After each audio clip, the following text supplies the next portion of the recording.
आता एक धक्कादायक बातमी आहे कोल्हापूरमधनं. मौज मजा करण्यासाठी एका नातवाने चक्क आजीचा खून केल्याचा प्रकार समोर आलाय.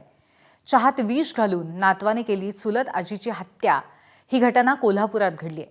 नेमकं काय आहे हे प्रकरण पाहूयात. याचा सविस्तर आढावा घेणारा हा स्पेशल रिपोर्ट. चहा जवळपास आपल्या सगळ्यांच्याच दिवसाची सुरुवात चहाने होते. कोल्हापूरच्या गंगावेशमध्ये राहणाऱ्या आजीनं देखील सोमवारी सकाळी नेहमीप्रमाणे चहा घेतला. सोबतीला नातू देखील होता.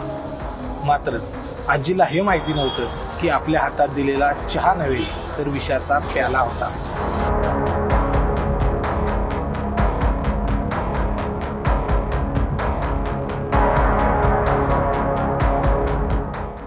या फोटोतल्या उषा भिवंगडेची हत्या करण्यात आली.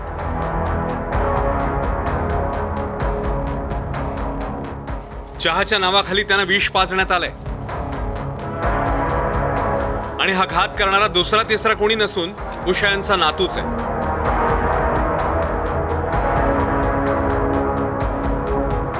घटना आहे कोल्हापुरातल्या गंगावेश परिसरातली.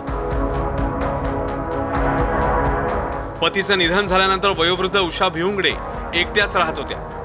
पुतण्या परशुराम भिवंगडे त्यांच्या घरी येऊन जाऊन असायचा. परशुराम यांचा मुलगा म्हणजेच उषा यांचा नातू प्रेम याचं देखील त्यांच्या घरी येणं जाणं असायचं. पैसे उडवायची सवय लागलेल्या प्रेमचा डोळा आजी उषाच्या दागिन्यांवर होता.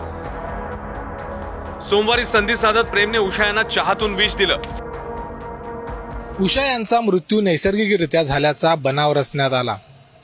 मात्र उषा यांच्या अंगावरचे दागिने लंपास झाल्यानं संशय बळावला. त्यातच ज्या दिवशी उषा यांचा मृत्यू झाला त्या दिवशी सकाळी नातू प्रेम घरी आला होता अशा पद्धतीची माहिती शेजाऱ्यांनी पोलिसांना दिली. पोलिसांनी चक्र फिरवली आणि प्रेम याच्या मुसक्या आवळल्या. पोलिसी खाक्या दाखवताच प्रेम पोपटासारखा बोलू लागला. एक पुतण्या आहे परशुराम भिवंगडे जे फुलेवाडीत राहतात. तर त्यांचा मुलगा प्रेम भिवंगडे हा सकाळी 8:45च्या दरम्यान घरात येऊन गोपनीयरित्या गेल्याचे समजले.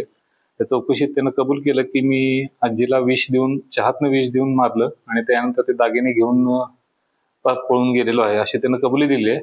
त्याबाबत खुनाचा गुन्हा लक्ष्मीपुरी पोलीस स्टेशन येथे दाखल आहे आणि त्याला आता अटक करण्यात आलंय. पुढील तपास लक्ष्मीपुरी पोलीस करत आहेत.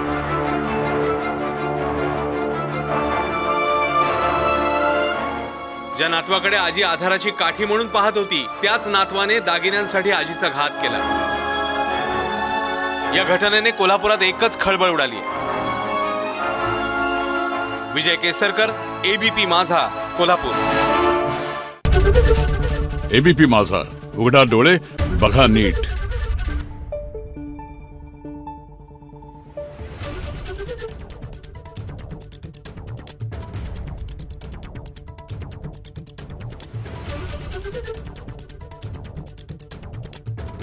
Thank you.